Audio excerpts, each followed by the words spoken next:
Graça e paz, irmãos. Amém? Que o Senhor seja bondoso mais uma vez conosco e fale ao nosso coração, derramando sobre nós graça e misericórdia. Abra sua Bíblia comigo em Deuteronômio capítulo 6.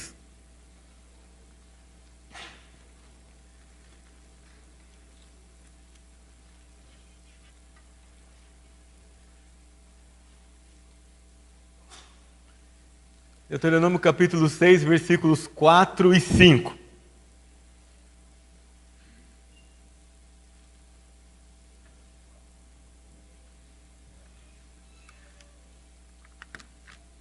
Assim como estão, podem reverentemente me acompanhar na leitura da palavra do Senhor. Diz assim o texto: Ouve Israel, o Senhor, nosso Deus, é o único Senhor. Amarás, pois, o Senhor teu Deus de todo o teu coração, de toda a tua alma e de toda a tua força. Amém? Nossa geração hoje presencia uma crise na área da submissão. E é uma crise quase que geral. Parece que tanto adultos quanto crianças perderam um pouco o limite, a noção, a ideia, o dever do que é obedecer. Estamos nos acostumando a burlar regras, desde as mais simples até as mais complexas. E o que tem me espantado é que nos tornamos, inclusive cristãos, sem perceber, a toque de caixa, na corrente do mundo, especialistas em criar desculpas para burlar regras. Inventamos coisas como essa regra é injusta, então se eu não cumpri-la, está tudo bem. Não, essa regra tem uma falta de lógica, então se eu não cumpri-la, está tudo bem. Não, eu sei as consequências de não cumprir tal regra e vou assumi-las, então está tudo bem. Especialmente com relação ao relacionamento pais e filhos. Há advertências que estão sendo feitas a nós hoje em letras garrafais, e alguns de nós ignoram essas advertências e falam: não pode deixar, é meu filho, eu sei onde isso vai dar, eu cuido dele. Mas a palavra chama isso de irresponsabilidade com autoridade e obediência. O Senhor tem uma parceria conosco na criação de filhos, e eu quero trabalhar essa ideia de parceria com vocês a partir dessa declaração de Deuteronômio capítulo 6, versículo 4.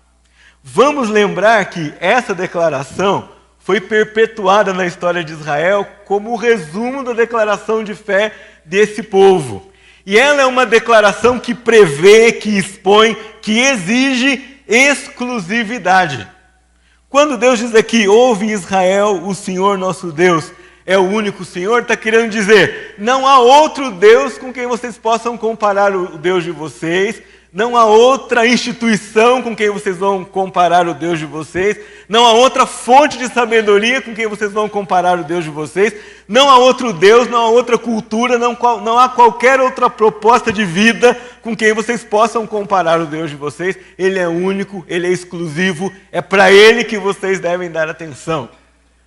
Parece um versículo tão pequeno, parece um versículo que nós já lemos muitas vezes, mas de um ensinamento muito poderoso para nós, aplicado a você, pai e mãe, aplicado a você que não é pai e mãe, e que a gente pode resumir numa frase muito simples, que é a seguinte: quem entende que o Senhor é único e que não há outro como Ele, ama o Senhor e obedece os seus mandamentos.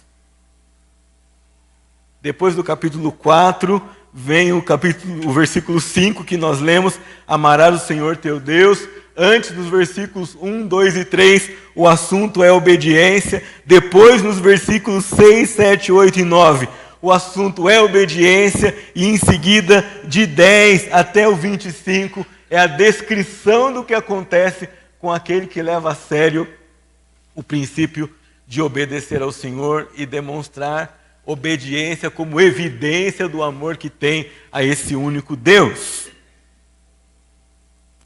A maneira como Deus resolveu demonstrar essa exclusividade que Ele tem, a maneira como Deus resolveu demonstrar a sua singularidade foi a família. E isso está bem exposto para nós, bem evidente para nós, desde lá da criação do homem e da mulher nos primeiros capítulos de Gênesis. Ele cria um relacionamento exclusivo, um homem para uma mulher, e dali deveria nascer uma família. Quando o tempo passa e o mundo se corrompe, ele resolve executar juízo e salvação, e para isso separa uma família, chama Noé, o pai de uma família, e diz para ele: você vai construir uma arca, porque esse povo já não me reconhece mais como seu único Deus. Eu vou salvar você e sua família e seus filhos e a mulher dos seus filhos. Constrói a arca e entra nela, e eu vou cuidar de vocês.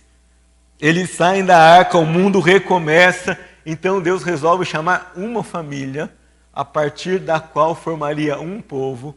Desse povo viria o Messias, e esse povo seria exemplo para o mundo de quem era Deus e como Deus iria executar o seu plano de redenção para salvar todas as famílias da terra. Ele chama Abraão e fala: Abraão, saia com sua esposa, seu sobrinho, tudo o que você tem no meio da sua família, vai para uma terra que eu vou mostrar para você, e ali de você eu vou fazer uma grande nação. Deus mostra a sua exclusividade na vida de Abraão de um jeito muito especial.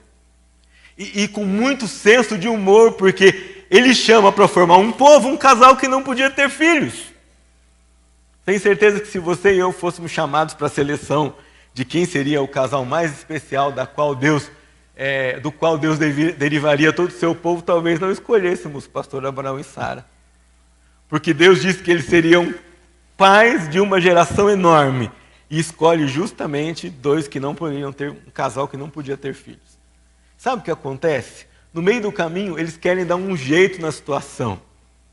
Então Sara diz para Abraão assim: como eu não posso ter filhos, você vai seguir o costume dessa cultura, desviaram os seus olhos do único Senhor, e você vai ter um filho com Agar, que vai te dar um herdeiro no meu lugar. Deus fala para Abraão assim: Abraão, não é assim que vai acontecer. Espera um pouco mais. O contrário do que Abraão esperaria, ou qualquer um de nós na pele dele esperaria que Deus resolvesse de maneira mais rápida o seu problema. Ele diz: não, espera um pouco mais. E quando Abraão envelhece um pouco mais, Deus vai manifestar a sua singularidade, Deus vai manifestar a sua exclusividade ao fazer um milagre e dar-lhes um filho de onde ninguém esperaria que viria, e vai dizer para ele: esse é o herdeiro que eu escolhi, é através dele que eu vou cumprir a minha promessa, e não através da cultura que vocês estão acostumados a viver. Deus continua nas páginas das Escrituras, demonstrando para nós que Ele é único, e Ele não aceita dividir o lugar dele com ninguém, e com nenhuma coisa, e com nenhum conceito, e com nenhuma opinião, que não seja a pessoa dele, a vontade dele, que Ele manifestou nas Escrituras sagradas. Então Ele escolhe Moisés, de novo num contexto de família. Moisés nasce numa família de escravos. Nasce num momento desfavorável.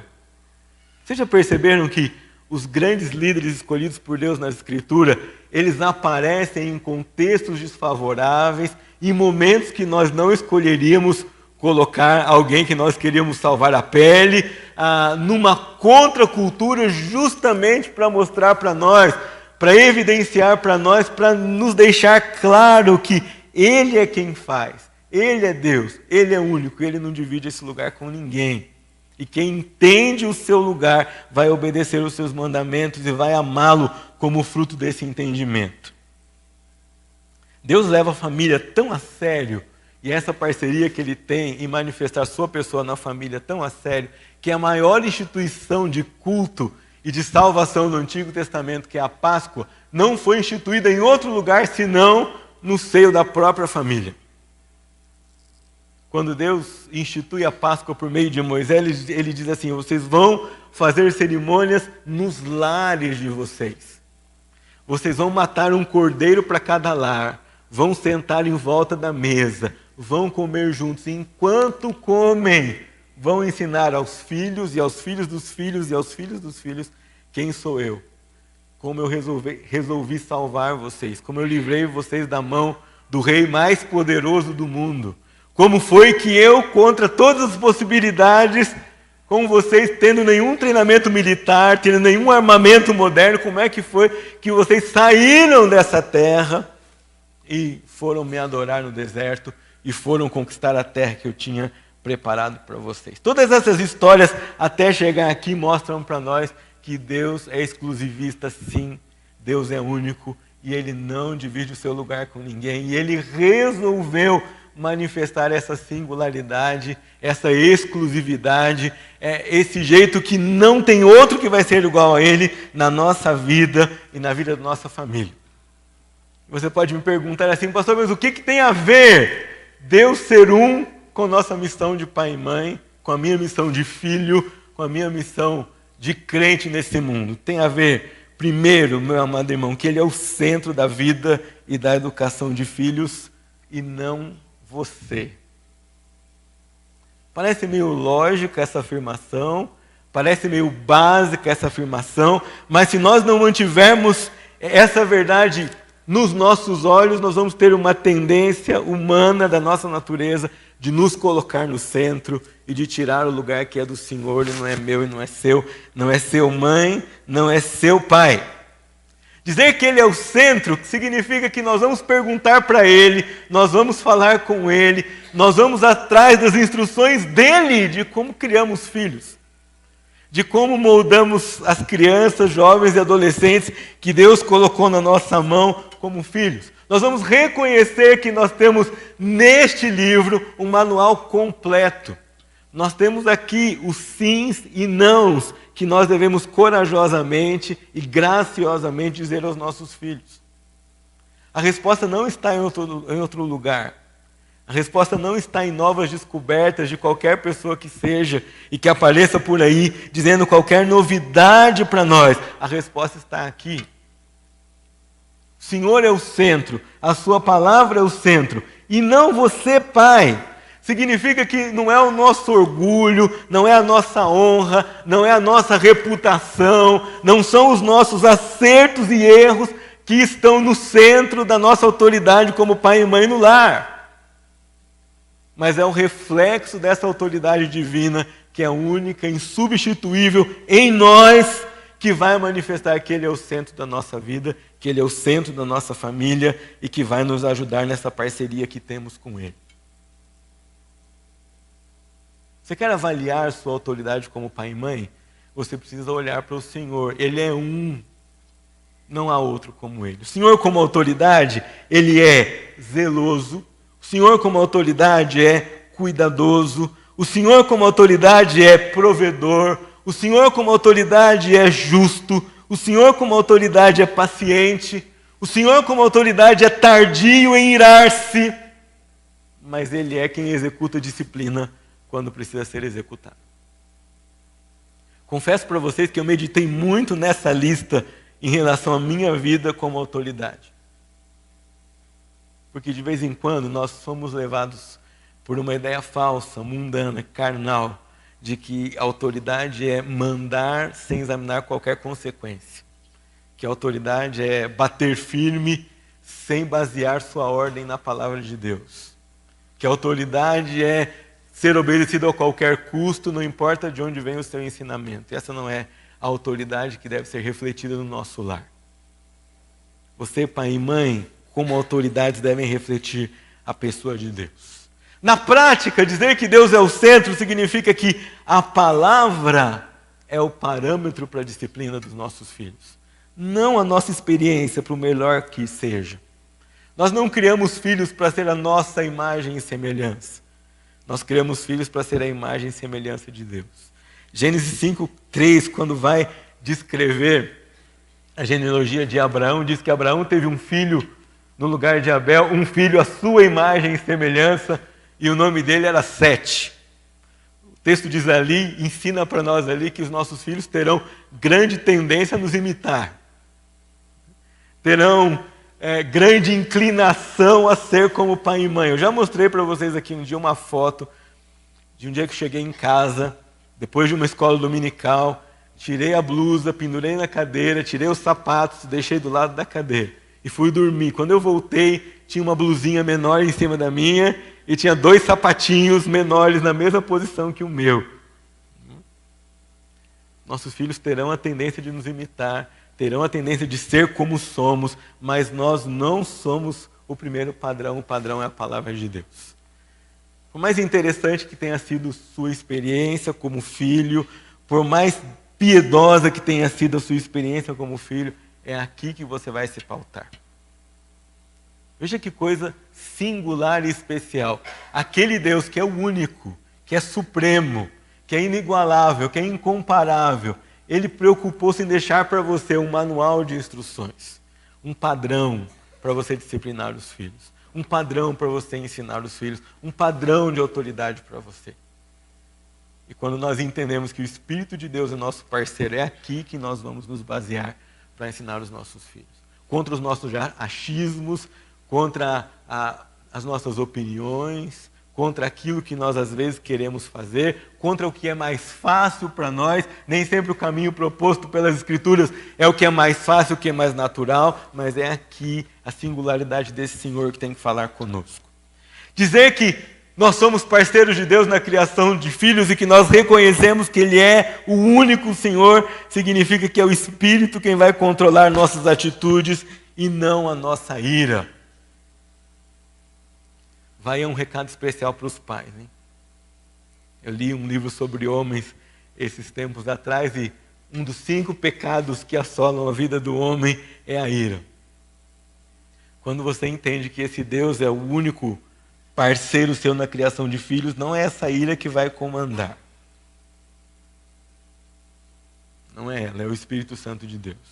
A maneira como nós controlamos a nossa ira revela a intensidade do nosso relacionamento com Deus. A maneira como nós controlamos nossas aptidões carnais, nossas reações impensadas, nossos 5 minutos de vontade de dizer tudo que nós temos na nossa cabeça, vai demonstrar a nossa intensidade, a nossa compreensão de quem manda é esse Senhor, de que o Senhor é Ele, não sou eu.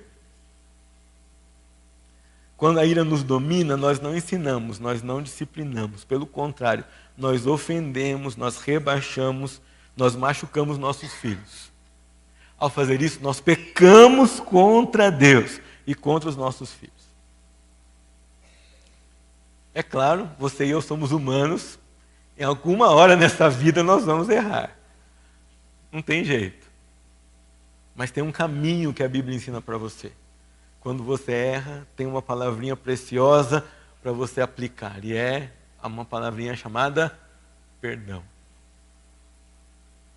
Quando você perde a linha com o seu filho e diz que não devia, revelar o caráter de Deus é chegar para ele e dizer: filho, me perdoa, eu não agi com você como Deus quer, ou como Deus pediu, ou como Deus me ensinou que eu deveria agir. Caminho de perdão. Nós temos que entender que porque Deus é o Senhor único, quem é ofendido quando seu filho erra é Ele em primeiro lugar. Ai, que verdade que a gente precisa aprender no nosso dia a dia, irmãos. Quantas vezes filhos que têm pais crianças não dizem assim para os seus filhos: papai está muito triste porque você mentiu. Me perdoe a colocação, não interessa se você está triste. Interessa em primeiro lugar que ele ofendeu o Senhor com aquela mentira. Ele não pode pensar que não vai mentir porque não quer deixar o papai e a mamãe triste mais. Ele precisa entender que não vai mentir porque é pecado. Não vai mentir porque Deus não agrada e não abençoa a vida do mentiroso. Não vai mentir porque essa não é a vontade de Deus para ela. Ele tem que entender que antes de ofender você porque desobedece, ele ofendeu o Senhor. Já pensou nisso? Ele é o Senhor. Ele é Deus. Ele é o Santo. Nós somos instrumentos para mostrar isso para os nossos filhos. Quando nós entendemos que Ele é o Senhor também, a gratidão deve ser rotina no nosso lar. Quando diz aqui: ouve Israel, o Senhor nosso Deus é um. Vocês vão amar o Senhor de forma integral. Depois a gente vai chegar nos versículos em diante, mas de 6 até o 10, ele diz que essa vida desse Deus, que é único, se manifesta no dia a dia. Ele diz aqui: olha, você vai falar de mim enquanto estiver assentado ou andando, na hora de deitar ou na hora de levantar. Você vai colocar as minhas verdades nos umbrais da porta, vai atar nas suas mãos, na fronte da sua testa. Quer dizer, o ensino vai acontecer enquanto você vive. E a gratidão, o louvor a esse Deus são um reconhecimento de que tudo que nós recebemos vem dele. Você já parou para contar as bênçãos que você já recebeu até o mês de maio com a sua família? Contar bênçãos é uma maneira de reconhecer a exclusividade, a singularidade e o senhorio desse Deus. Você já contou quantas bênçãos você já recebeu nesse ano? Quantas bênçãos como família vocês já desfrutaram nesse ano? Quando nós deixamos bem claro em casa de que Ele é o Senhor, a oração vai ser a solução para qualquer desafio que aparecer em nossa vida. Ele é o Senhor, Ele comanda, Ele dá a última palavra, Ele soluciona. Não interessa a intensidade e a gravidade da situação que assolar a sua casa. Coisas ruins acontecem com todos nós. Coisas inesperadas vão acontecer com todos nós. Acidentes acontecem com todos nós. Enfermidades assolam todos nós. Essas coisas não têm preconceito algum, eles não têm lista de preferência. Eles podem assolar qualquer uma das nossas famílias. Mas nós não servimos a qualquer Deus, meus irmãos. Nós servimos aquele que é aquele que é único. E aquele que tem tudo nas suas mãos. O perdão tem que ser norma quando nós avaliamos os erros de nossos familiares.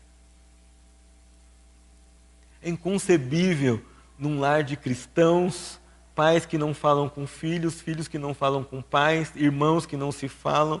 Isso é inconcebível. Me lembro uma vez que, eu já falei isso em outras vezes, em outras oportunidades, em outros sermões, mas sempre vale a pena lembrar. Eu li um livro sobre formação de líderes e ele dizia que um dos elementos que Deus usa para formar um líder é a comunidade, ou seja, qualquer círculo de convívio que ele tiver na sua vida.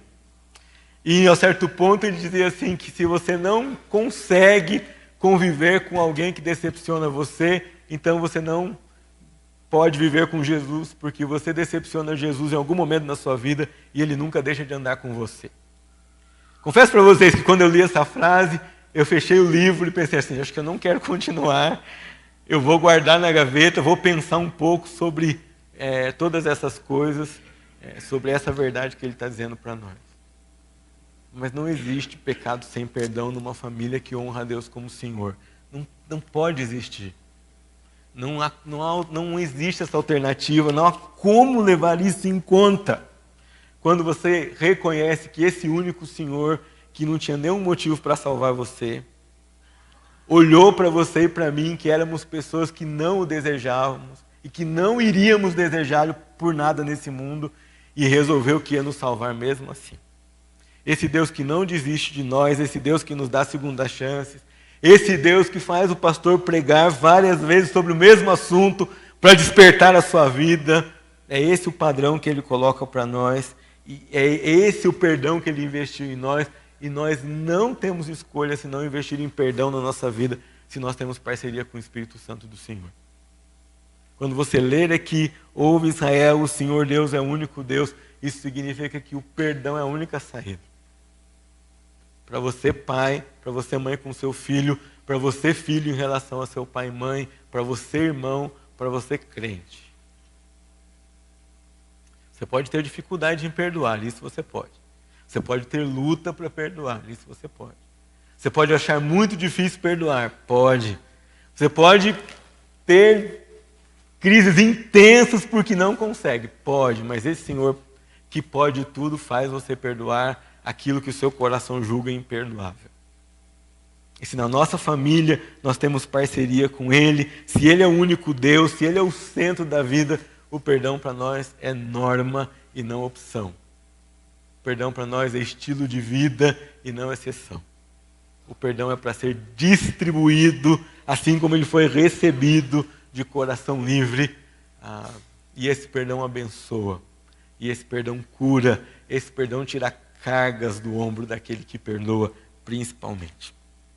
Você e eu precisamos entender que se Deus não for visto como centro da nossa família, nós vamos vamos colocar muita dificuldade na vida dos nossos filhos, que eles vejam Deus como centro em qualquer outra esfera da vida.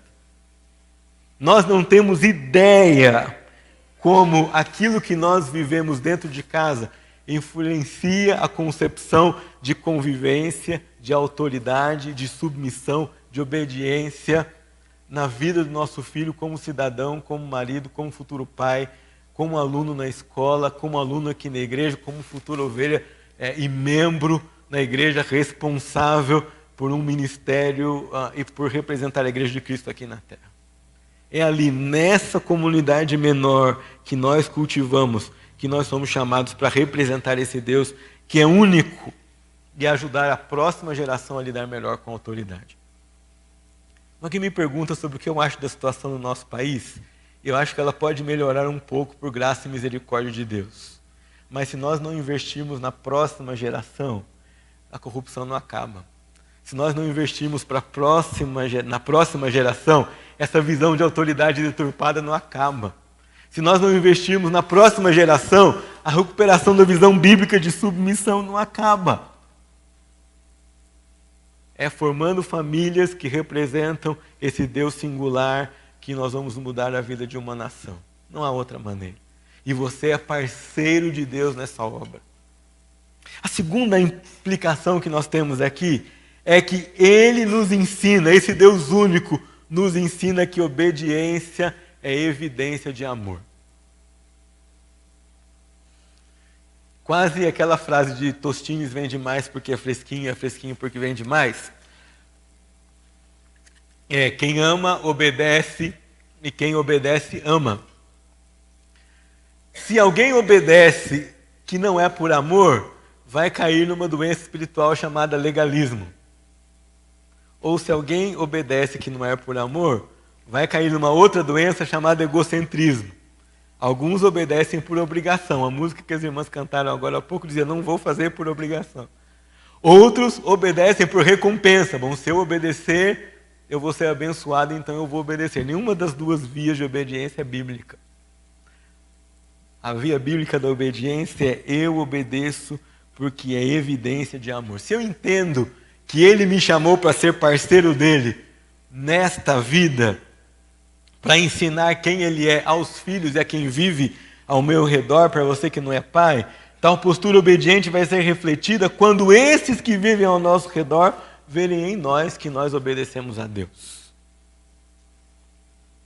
É tão sério isso que há uma estreita relação entre a maneira como seu filho se relaciona com você e a maneira como ele vai se relacionar com o Senhor.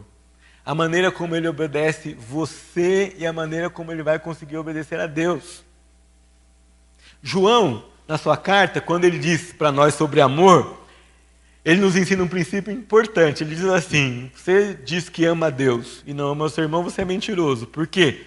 Se você não pode amar o seu irmão que você vê, como é que você vai amar a Deus que você não vê?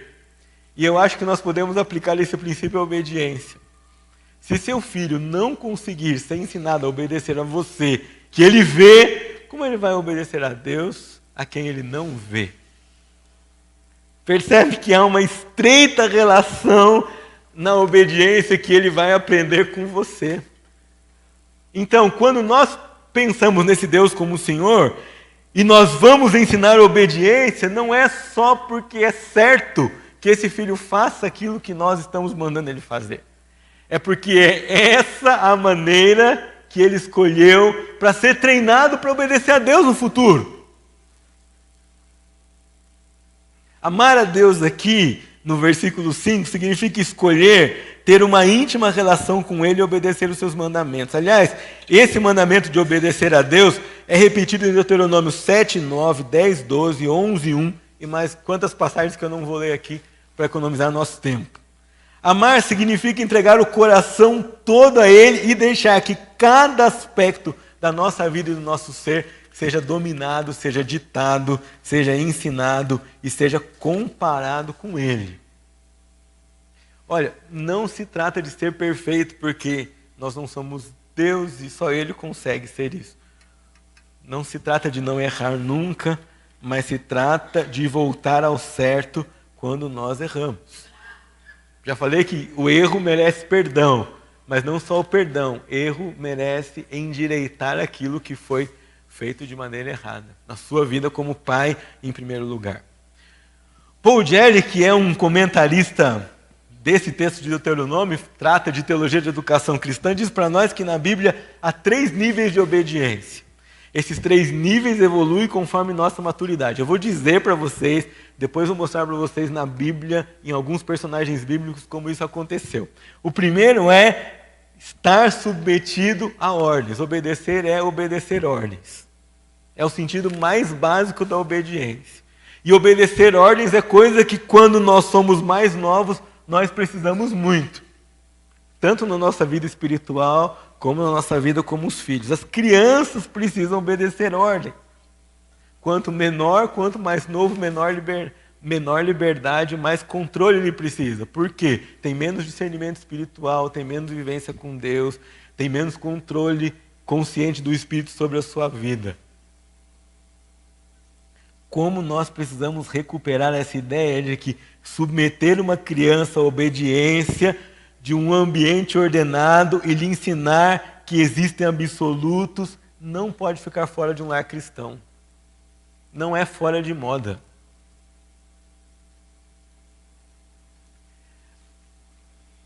Temo que, às vezes, levado por uma enxurrada de sugestões que assolam a nossa vida, hoje como pais, nós perdemos essa ideia que o absoluto de Deus se manifesta nas ordens que nós damos aos nossos filhos. Não é a sua vontade, não é só para você prevalecer, não é para você impor o seu querer, é o absoluto de Deus manifestado nas suas ordens para as crianças. Nós estamos criando uma geração de crianças que escolhe demais, que devia obedecer mais e escolher menos, porque ainda não tem discernimento para escolher a luz da palavra de Deus. O segundo nível de obediência que ele coloca aqui para nós é aprender a ouvir. E como nós não sabemos ouvir? A começar de nós, adultos. Diz Paul Gerry que se seu filho não consegue ouvir você, como ele vai parar de ouvir a Deus? Ele conta uma história interessante que ele fazia um treinamento em casa com os filhos. De mandá-los para o quarto e de chamá-los só para ver se estavam prontos para ouvir. Sem precisar gritar. Precisar gritar já é uma tentativa de dar uma segunda ordem porque a primeira falhou. E quantas vezes o Senhor não precisa gritar conosco porque nós não estamos ouvindo o seu sussurro e sua primeira ordem? Deuteronômio mostra para nós que obediência é imediata, nós não precisamos pensar. Quando nós reconhecemos que Ele é o único Deus, nós queremos andar debaixo das verdades que Ele coloca para nós. Não tem que pensar se esse é o melhor caminho ou não. Eu sei que é por aqui que eu vou andar. O terceiro nível de obediência que Ele coloca é submeter aquele que obedece à razão. Mas pensa comigo, demora um pouco. Não vou chegar para o meu filho Marcos, de 6 anos, e submeter à razão dele algumas coisas. Ele não tem razão para arrazoar sobre alguns comportamentos que ele precisa mudar.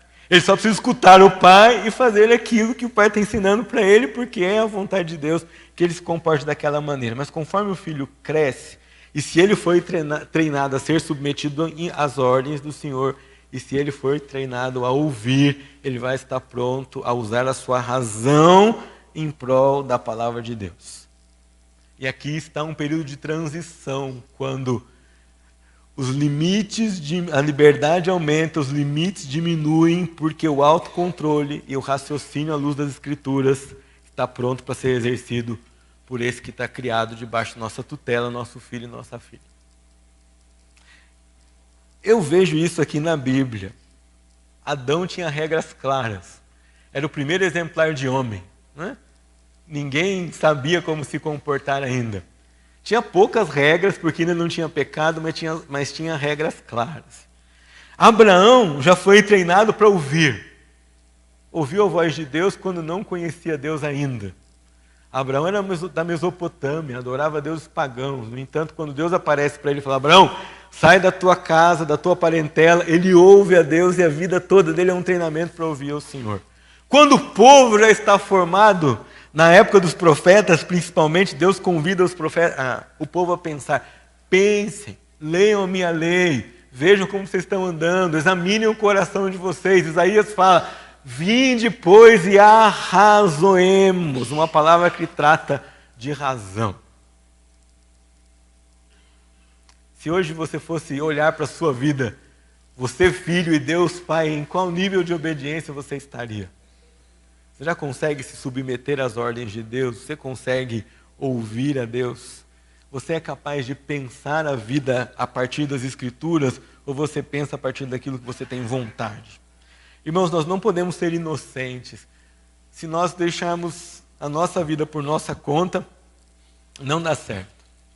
A nossa carne tem que ser subjugada, submetida, freada.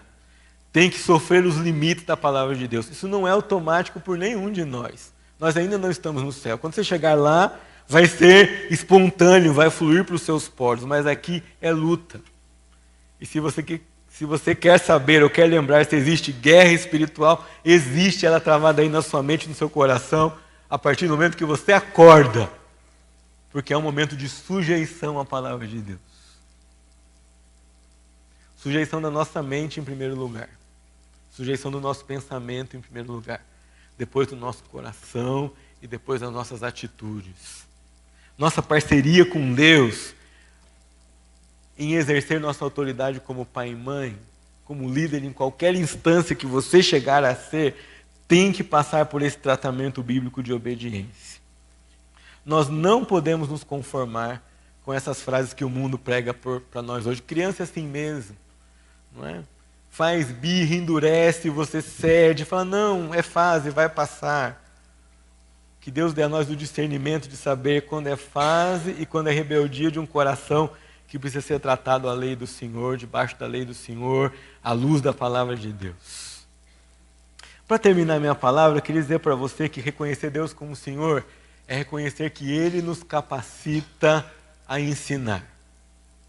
Nenhum de nós está descapacitado de ensinar a palavra de Deus. Especialmente porque a palavra de Deus não precisa de curso, não precisa de aula, não precisa de uma escola formal para você aprender. Você vive a palavra no seu dia a dia. Você ensina todo o tempo e o tempo todo.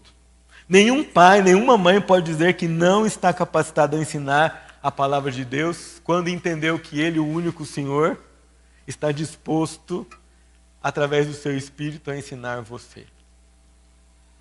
Diz que o Espírito intercede por nós diante do Senhor, se move em nós, Ele nos dá a convicção de que somos filhos de Deus, Ele abre os nossos olhos, Ele nos dá discernimento. Você não está sozinho nisso.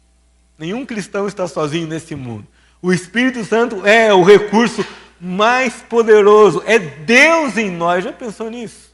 Além desse Deus singular, único, soberano, ter dado a palavra para você, Ele deu mais uma coisa, Ele deu a terceira pessoa da Trindade. Ele mesmo mora em você.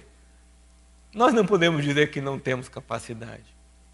Talvez nós não temos tido tempo e submissão ao seu Espírito que habita em nós, mas nós o temos. E isso é toda a capacidade que você precisa para ensinar o seu filho, seu sobrinho, seu neto, seu vizinho, aquele que estiver ao seu redor.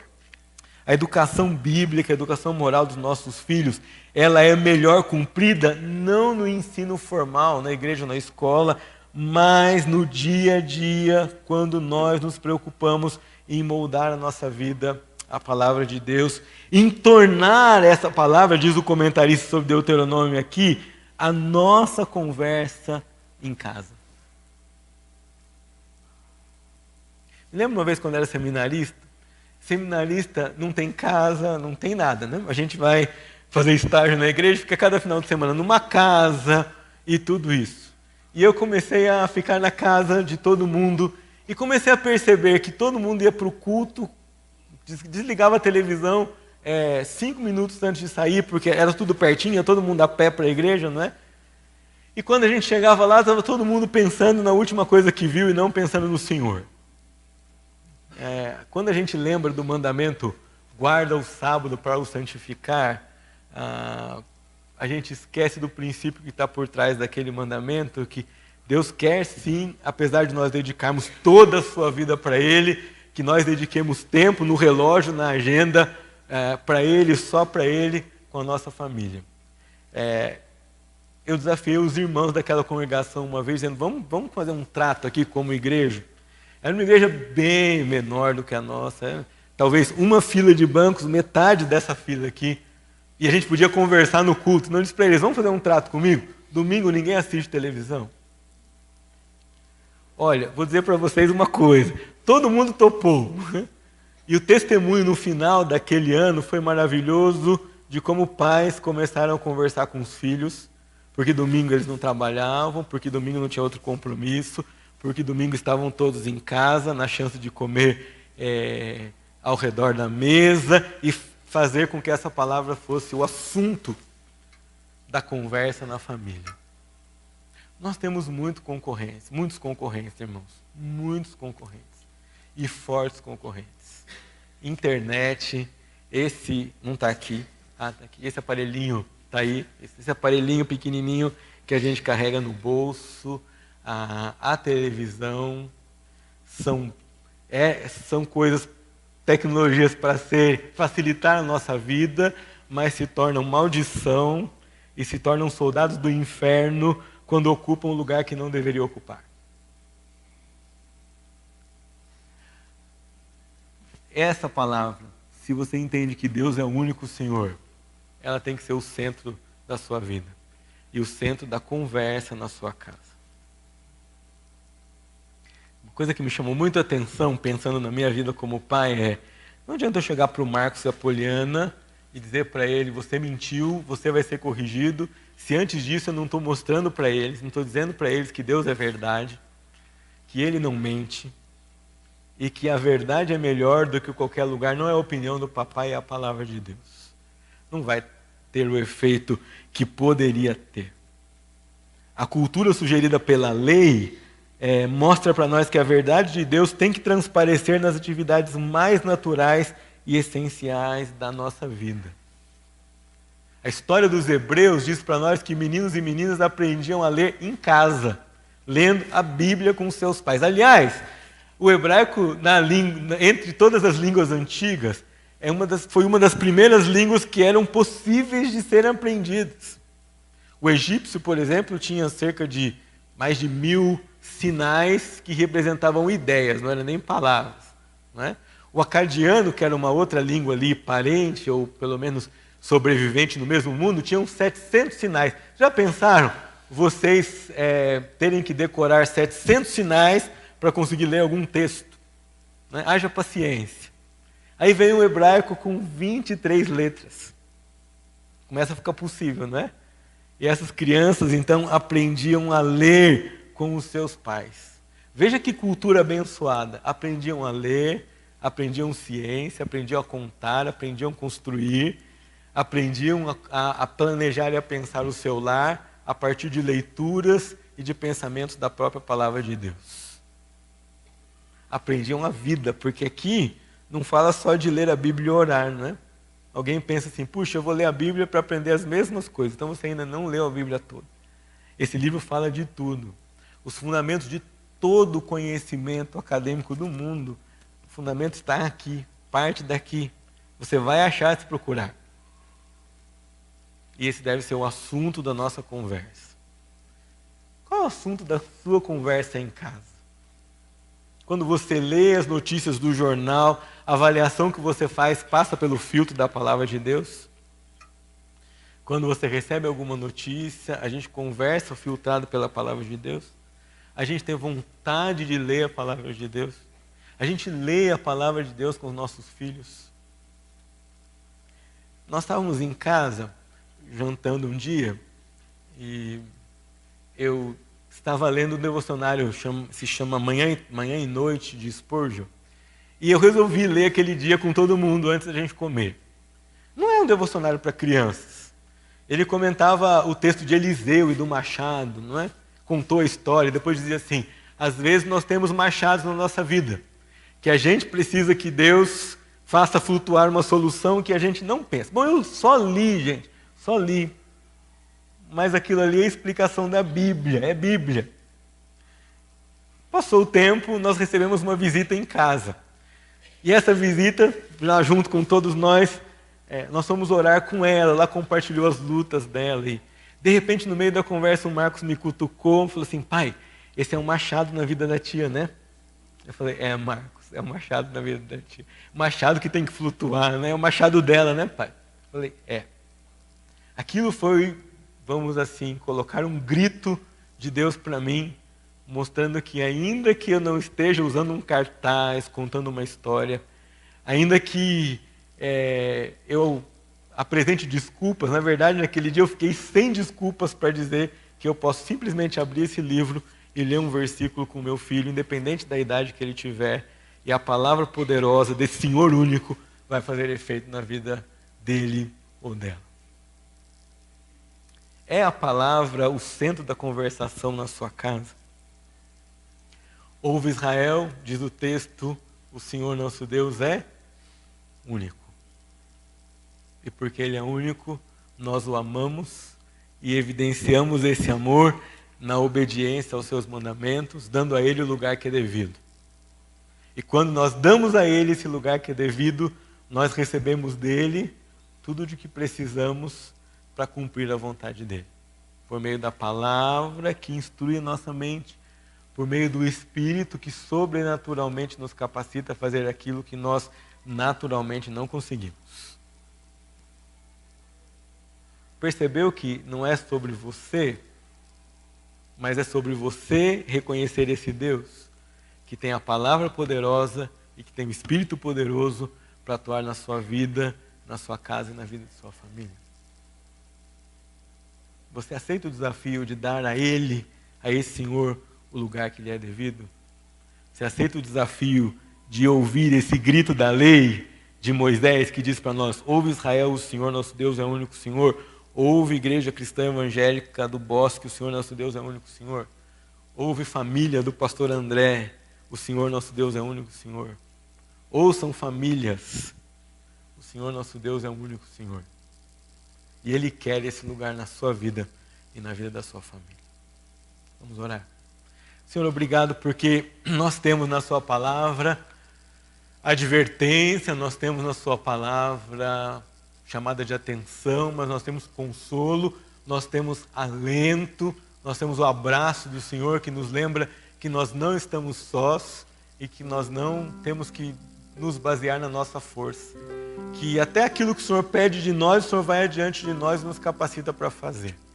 O Senhor conhece o nosso coração, conhece o meu coração de pai, o coração da minha esposa de mãe, o coração dos nossos filhos. O Senhor conhece o coração das famílias que estão aqui, dos pais, mães, dos filhos. Conhece o coração daqueles avós que são como pais, daqueles tios e tias que têm influência na vida das crianças, dos jovens e adolescentes que estão ao nosso redor. Eu peço que esse Espírito que falou comigo, que me chamou a atenção, que fez arder o meu coração e me fez voltar a olhar esse único Deus, que sem Ele eu não sou nada e não posso nada, também fale e trabalhe no coração de cada um aqui hoje à noite. Que esse versículo, ouve Israel, o Senhor nosso Deus é único, que nós possamos trocar esse nome Israel pelo nosso nome. E que nós possamos dizer: sim, eu quero ouvir, eu quero reconhecer, eu quero abrir mão, ainda que seja difícil, de coisas que eu gosto pela palavra, de tempo com outras coisas pela palavra. Eu quero trocar os meus conceitos pessoais pelos conceitos da palavra. Eu quero dar a esse Deus o lugar que é devido, a honra que Ele merece. E quero sentir, agir impulsionado pelo Seu Espírito, que é fonte de toda a sabedoria. Obrigado, Senhor, porque o Senhor nos dá ordem, mas nos dá condição também de cumprir essa ordem. E obrigado pelo privilégio que é ser habitado pelo Senhor e representar o Senhor nessa terra, começar na nossa casa, mas também na sociedade, no nosso trabalho e aqui na nossa igreja também. Que o Senhor nos ajude a lembrar disso em cada dia da nossa vida, em cada momento que vivemos como família, em nome de Jesus.